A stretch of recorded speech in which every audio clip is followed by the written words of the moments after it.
I think the biggest lie that we tell ourselves is like, I will remember this. And we don't write down our best ideas. And it's led to me having this crazy, elaborate, neurotic database of everything that I've learned from books and podcasts over the last 5 years, which you referenced earlier. That was Alex Ostberg back today on the Running Effect podcast. Today is a super exciting day for me and for the company, The Running Effect, because we are launching our first ever state-of-the-art newsletter, The Rundown by The Running Effect, authored by the man, the myth, the legend, truly, Alex Ostberg. He's been on the podcast so many times. He's a close friend, he's a mentor, and he's one of the brightest minds that I know within not just the sport of running, but in the world as a whole. Today's conversation recaps the idea, the inception of the newsletter, our goal for it, our plans for it, and a bunch of different subjects underneath those topics. Guys, go subscribe to the newsletter. If you don't like it after a month of subscribing, unsubscribe. I totally understand, but that's not going to happen. I truly believe that this is going to impact a lot of lives and that it is going to be a place where you go to for scientific, practical, bite-sized takeaways that you apply directly into your life and into your running. I will leave a link in the show notes, and I hope you all enjoy this introductory conversation into the world of the Rundown by the Running Effect.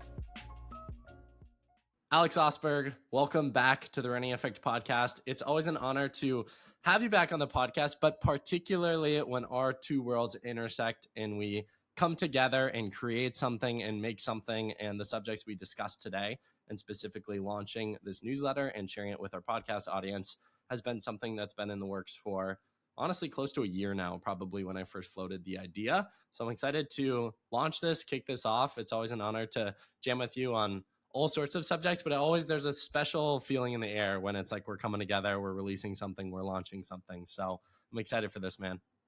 It's been great. Yeah, like you said, it's been a long time coming. And I think for a long time, I was a little bit afraid of trading the dream of success for the reality of feedback. Like all of my ideas sound great in my head and I love talking about them, but there's something very confronting about publishing your ideas and sending them out to the world and making them susceptible to potentially criticism and feedback. But truthfully, like more so than that, like I think we can make an impact, and like the audience that we've built around some of our discussions, and I know the audience you already have, like my hope is that we can really have an impact at scale. And that's what really inspires me about this project. And it's been a long time coming, but very excited to get this off the ground.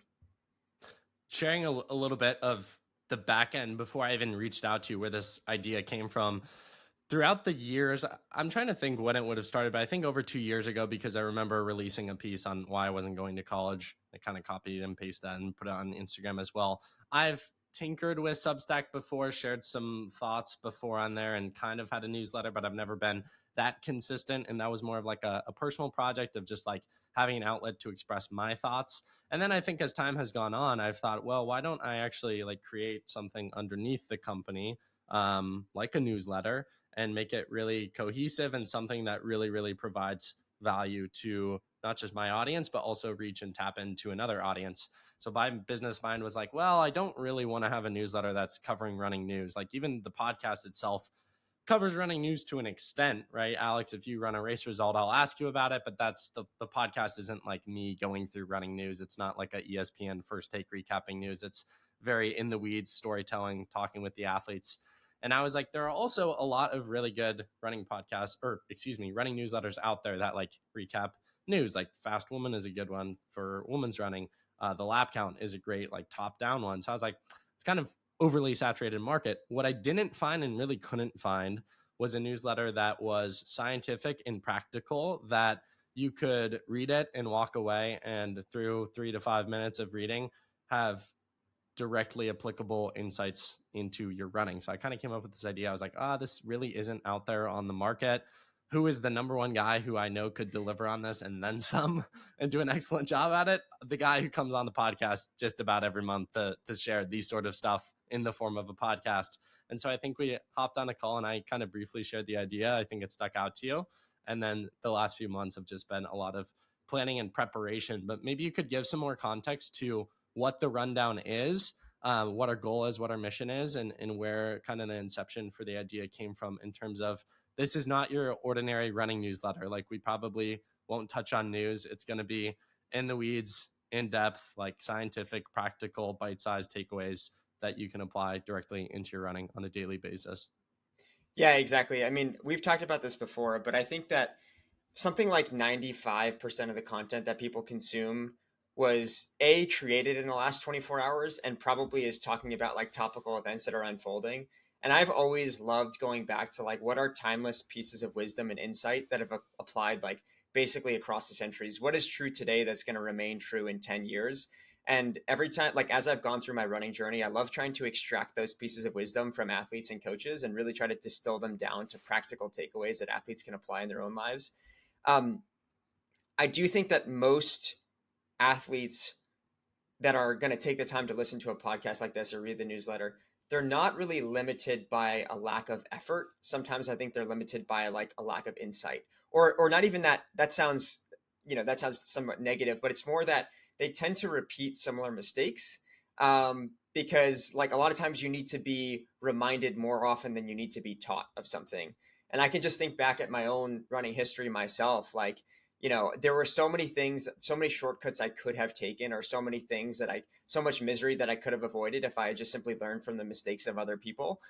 Because there's shockingly like little originality in the mistakes that runners make. We tend to do the same wrong things time and time again.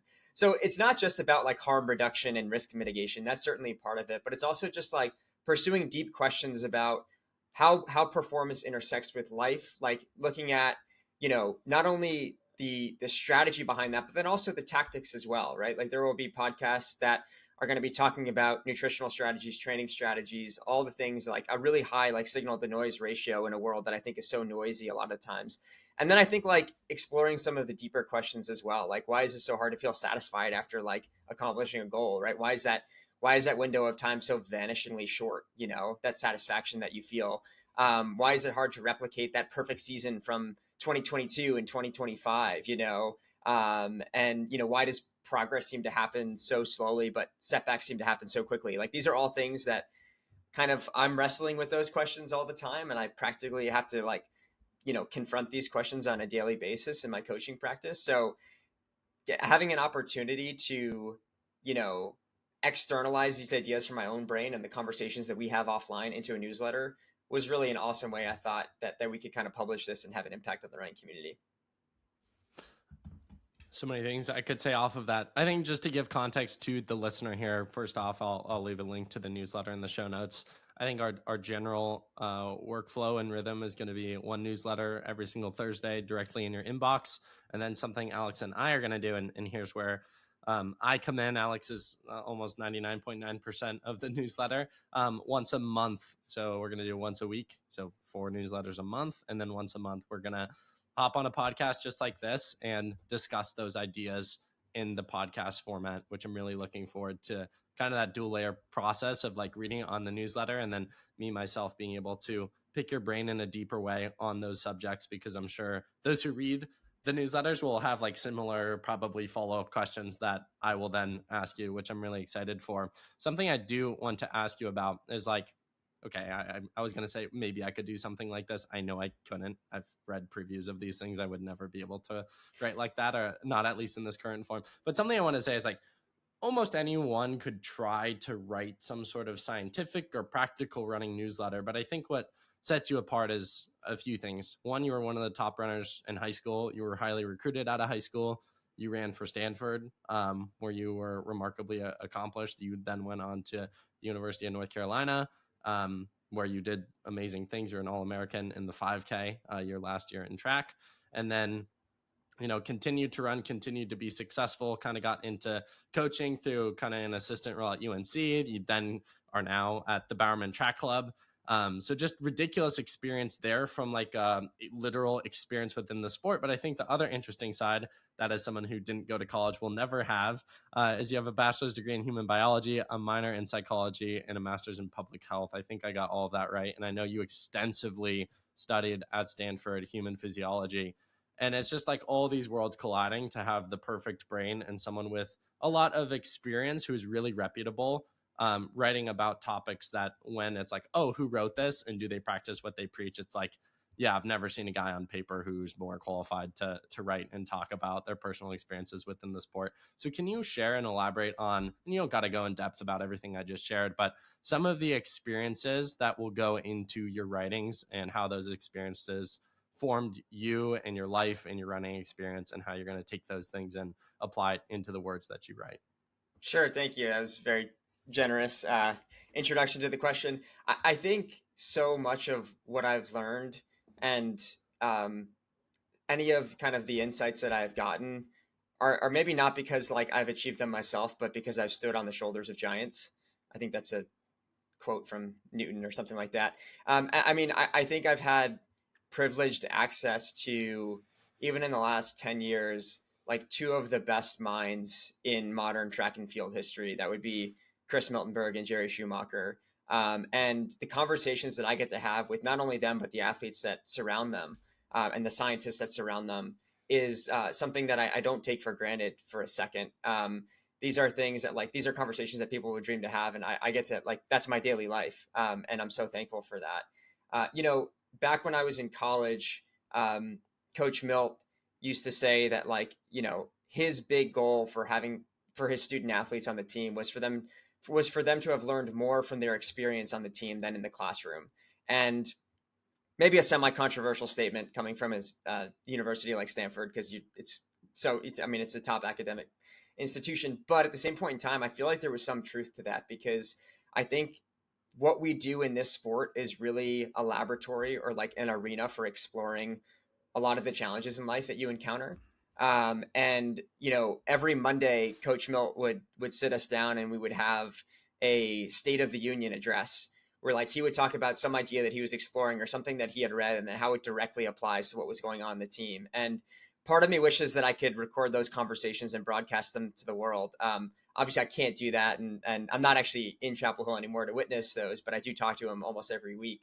And I thought that like this would be an opportunity, because I feel so grateful for what some of my mentors have given me. I felt like this would be an opportunity to like just peer inside the world of elite running and elite track and field, and to see how those lessons can scale down to any level.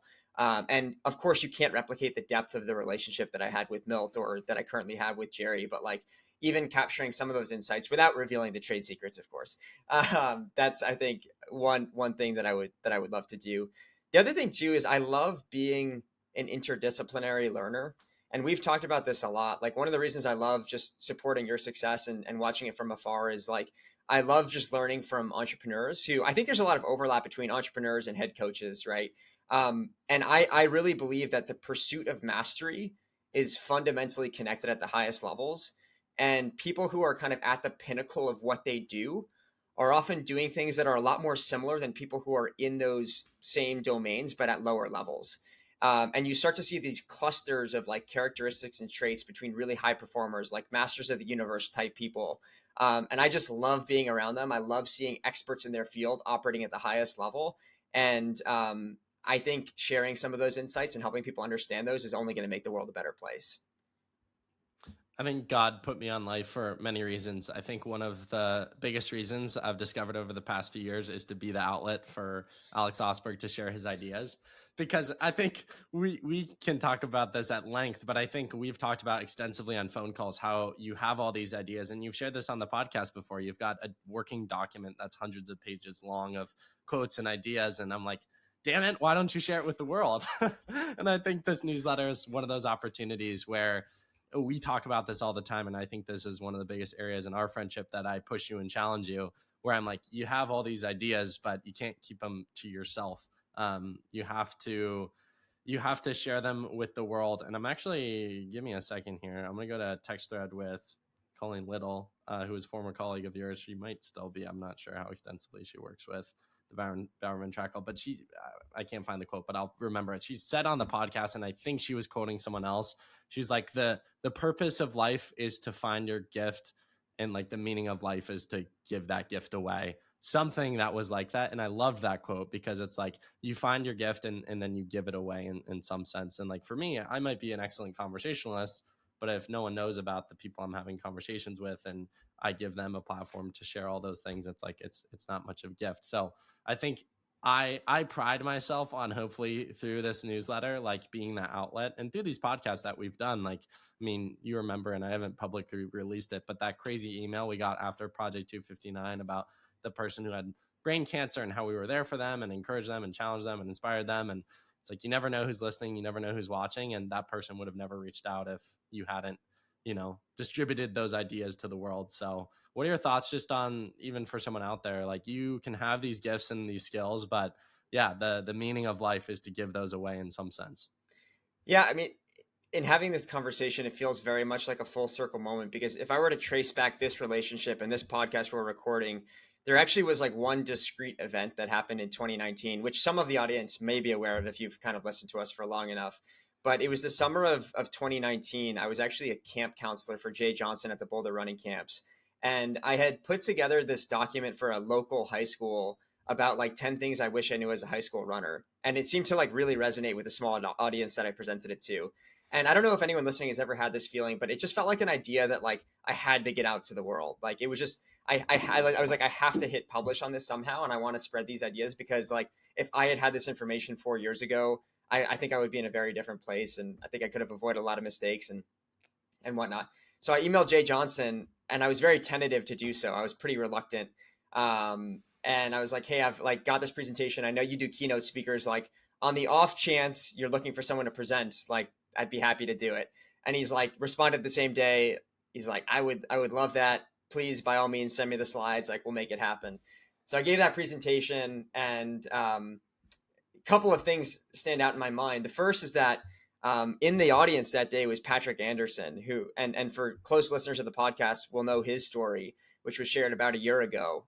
He was a teammate of mine at UNC who, I won't spoil the details, but has demonstrated one of the most heroic stories of perseverance and resilience that I've probably ever heard.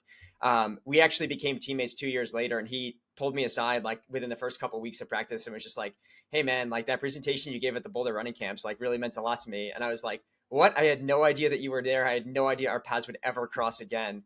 And there's a good idea from Sahil Bloom, which is like every piece of content you put out into the world is like a little magnet that works for you, and it keeps working for you for the rest of time.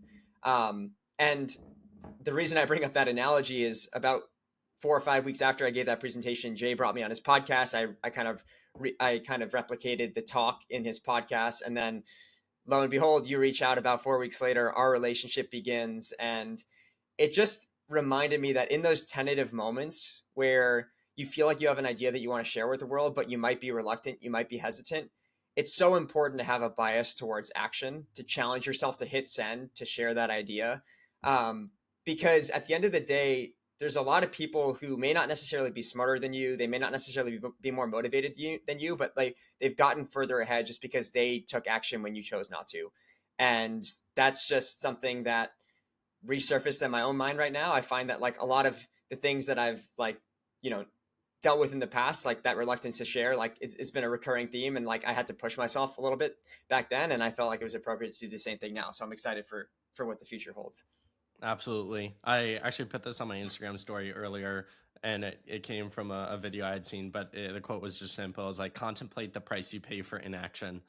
And they've done extensive studies on it. Maybe it's a newsletter for the future, but like the regret from inaction is so much stronger than the regret from action. And that's where my motto comes from, like turn your what ifs into realities. Because if you fail on the action that you take, well, yeah, you won, you knew you did it, and you can go to sleep at night knowing that like there's not this question in your head of like, should I or shouldn't I? And then like you learn and you grow as a person and you grow from that failure. And I always think that like taking the step is so beautiful and important. And I do feel very confident that we're going to look back on this conversation and be like, thank the good Lord that we actually did it and that we actually started it. Because it's really easy to talk and to plan and to do all these things. It's very hard to do. The amount of people I know who like plan their perfect diet and perfect 5K plan, but don't actually follow through on the steps. I think Chris Williamson or someone coined the term mental masturbation, which is a little strong, but I think it's true. Where it's just like they like tire themselves out from like this mental exhaustion of like overly thinking every single step, but they actually don't take action. And I think for you and I, even in starting this newsletter, I'll be honest with the listener, with the reader of the newsletter, like we don't fully know what we're doing, but that is the perfect condition to start.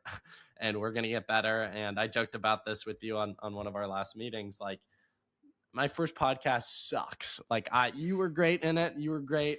I'll give you your flowers, but I like really struggle to go back and to listen to it.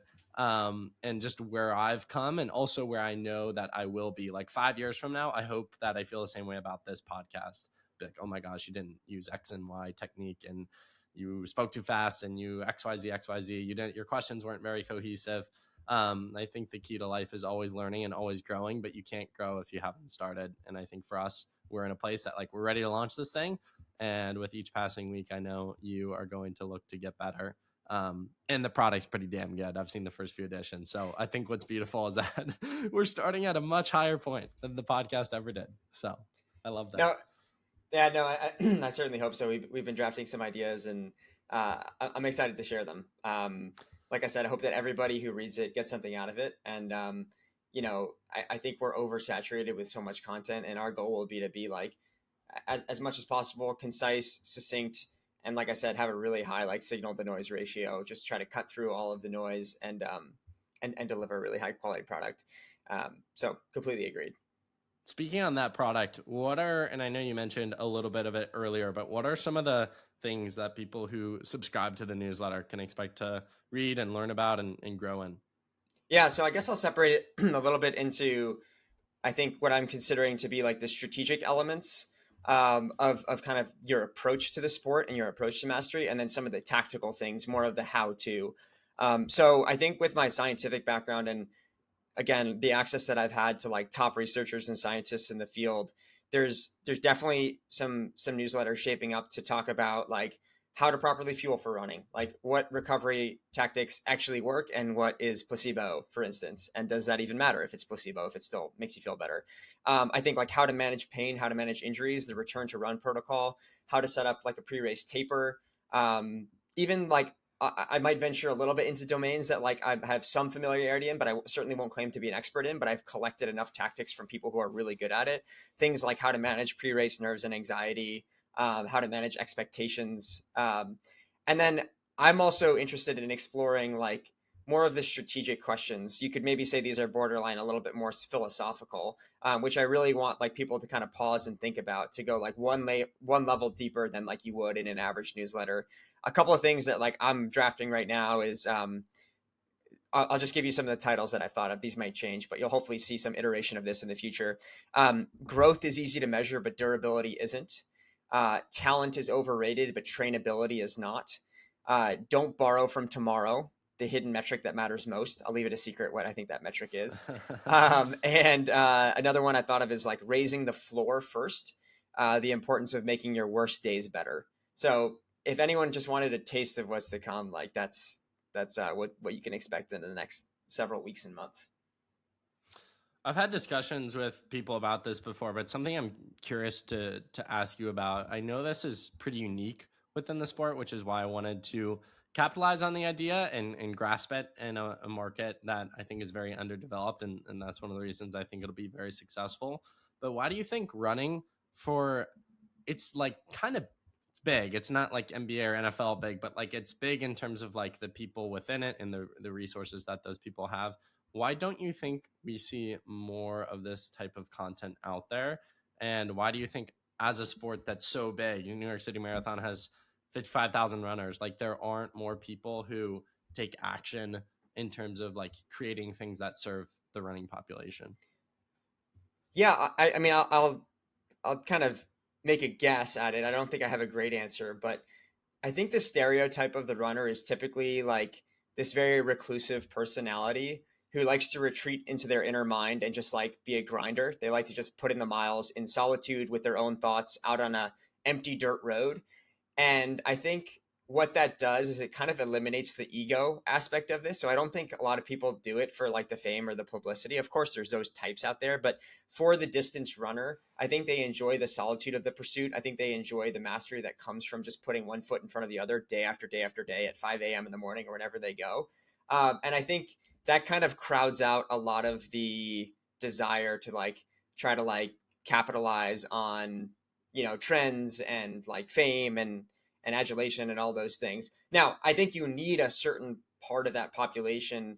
Like I do think the sport right now is somewhat suffering from a publicity standpoint because we don't do a very good job of elevating some of the the best people in the sport. Like you could look at the starting line, like the personalities of the sport are not really brought out and fleshed out to the public eye. I think some of the struggles are not really fully articulated. And I think if people are invested in the storylines and they're invested in the journey of these athletes, they would learn a lot more. But I think that's a gap that you're trying to fill, right? No, you have been trying to fill for the past 5 years. Is trying to bring an element of that storytelling, the personalization of the journey, so that this sport becomes more relatable to the average fan. So I think it, to summarize, I think it's some combination of like the average runner defaults towards a stereotype that I think tends to be more private, a little bit more reserved. And then I also just think the sport hasn't done itself any favors because we've just been lacking some of the content creators to really like, push these storylines forward. And it's hard to do both at the same time. Like I think you would readily admit that like at some point at some point in time in your high school career, it probably became pretty clear that like you might not secure a huge D1 scholarship, but you also realized your gift to the world was your ability to serve as a platform and an outlet to these things. And so I think a lot of times the best runners are not always the best storytellers, and those traits don't always coexist in the same people. So developing a synergistic relationship between these people is really important, and that's why I'm excited for like our partnership here, because I'm not the guy who can like write the copy that you can write, publish what you can publish. I don't think about the thumbnails or the headlines. I just think about the ideas and like trying to be in the trenches, try to be a boots on the ground presence. And you occasionally drag me out of my cave to share my ideas with the world. So What this what a is one of those shame! opportunities. What a shame that Stephanie and Greg Schluter didn't have better genetics. Oh gosh, I would love to have the running effect and be a 350 miler. I would Right. love it, but was not meant to be. Was not meant to be. And I also think to that point, like it's exhausting doing both. I've actually heard pro athletes talk about that, like and you could talk about this with Bowerman athletes. It is kind of misleading when you go, they only train for 2 hours, and what do you do the other 22 hours of the day? And it's like, no, I've heard about some of these sessions. Like you're wiped. Your whole life needs to revolve around your training if you're trying to beat Jakob Ingebrigtsen. So, what was I going to say to you off of that though? I will say the one interesting thing about the sport that I've noticed is like with the NFL audience or MLB audience, like these people aren't participating within the sport. Running is really unique where like I think this newsletter will hit on a fan of the podcast who's a high schooler who's competitive and wants to run really fast and also happens to follow the sport, as well as someone who runs a New York City Marathon and is like equally as obsessed about the sport but doesn't necessarily follow it. And that's what I love about the newsletter is it's like for anyone who wants to get better at the sport. You don't have to know who Jakob Ingebrigtsen is. Like we'll probably tell you in the newsletter if we write about him. But I mean, I know this from like how expensive the alpha flies are and how many people I see running the Boston Marathon running alpha flies. Like there are enough people who find it valuable enough to probably spend over $1,000 round trip to sign up for the marathon, to get a hotel, to Uber back and forth, to buy $300 super shoes, to buy. I mean, we literally have like chafing deodorant companies that are successful. Like running is honestly, this is where I'm like the sport in terms of people who participate and are passionate about it, maybe not follow it, but are passionate about it in their own pursuit, is way bigger than I think people realize. I drive out of my neighborhood. I see people running all the time, and Columbus isn't Austin, Texas. Like people run and people are passionate about it. And not to turn this podcast into a newsletter meeting, but that's why I think this can be really successful. It's just because there's a wild subset of people, specifically as of late, like with run club culture too, that are just like getting obsessed about running their first marathon, running their first 5K, breaking 3, all these sort of things. And I think the beauty of the newsletter is the topics we're not going to like have crazy niche examples that only apply to a high schooler or to someone qualifying for Boston. Like anyone can read this and anyone can walk away with tools that they can directly apply. And that's also why I like that it's not like a newsletter that's just news about the sport, because it's like, are you a fan of running? And are you a fan of competitive running? Well, we just eliminated 80% of running culture, whereas this can apply to 100% of running culture. And that's what I wanted it to be. Absolutely. I think people are hungry for information. Um, it's always fun for me. Now I'm in this like post college phase of life, and I'm shocked at the number of people who are like signing up for their first marathon. And it's always a little bit of like an ego check, because I'm like, wait a minute, I haven't even run a marathon myself. I've come very close and I could run one. But like 10 of my really good high school friends have all either done New York or, whatever Northeast marathon you can think of. And so there's definitely a desire and a need, I think, for this information to be shared and to consolidate it in one place on a platform that's very credible. I think is going to be a big value add. I know you've already written a few editions that will be coming out in the coming weeks. So it could be one that you've already written or one of the subjects that you spoke about, subject lines, or it could be one of the ones that you didn't even mention or share. But what is one thing, one edition of the newsletter that you're particularly excited to write about and release? All right, you're asking a tough question, but one that I was actually working on this morning, and I already alluded to it beforehand, but I'm really fascinated with this idea of like the asymmetry of progress and setbacks, right? Like progress happens too slowly to notice, but setbacks happen too quickly to ignore.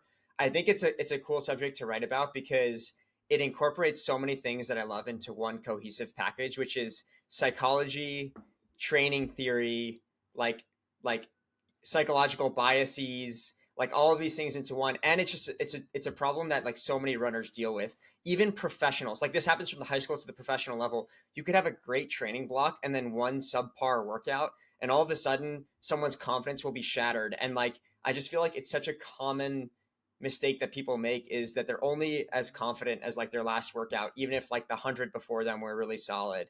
And I think just teaching people sometimes that progress whispers but setbacks can scream, and that you can turn the dial on that. You can turn that volume dial up and down, and like you could try to learn how to be like just have a steady hand at the wheel, and how to kind of appreciate how a lot of times we only notice the headwinds but not the tailwinds. Is something that's really important, and I'm definitely excited to get that idea out to the world. I love it. I'm excited to read about it. Final question for you here today. Who should subscribe to this newsletter?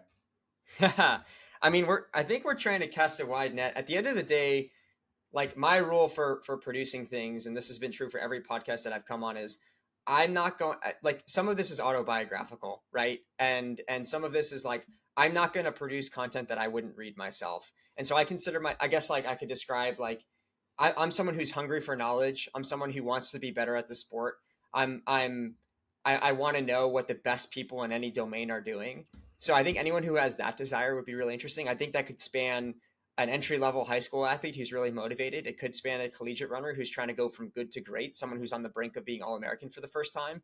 And I'm by no means an expert coach. I'm learning just as much as everybody else. I've only been in the industry for a couple of I don't know. years. You got me in sub three shape. Come on, come but on now. but if I could just basically create a repository of ideas that like even coaches could reference and I could reference myself in the future, would be great. I mean, I think the biggest lie that we tell ourselves is like, I will remember this, and we don't write down our best ideas. And it's led to me having this crazy, elaborate, neurotic database of everything that I've learned from books and podcasts over the last 5 years, which you referenced earlier.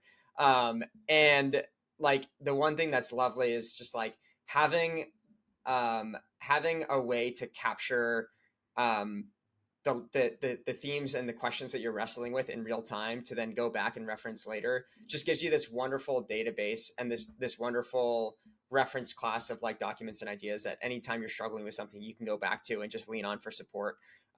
That's kind of what I hope it can become.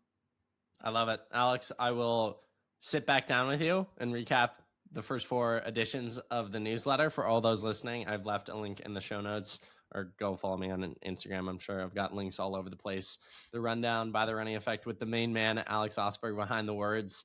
And this will come out the day that the newsletter drops. Alex recaps in more depth that kind of Jay Johnson story, how we got connected, and kind of the inception of the newsletter. And then future editions are going to be all the things that Alex said and then some. And yeah, we're going to get 1% better, or maybe more, maybe 3% on some weeks, maybe 5%, maybe 7%, every single week, and get better. And I'm really confident in this product and that it's going to help you guys. So make sure you subscribe and stay tuned for more editions. And Alex, appreciate you agreeing to this and excited to see the impacts and ripples it makes in the running world and in the world as a whole. Thanks, Simon. Appreciate it.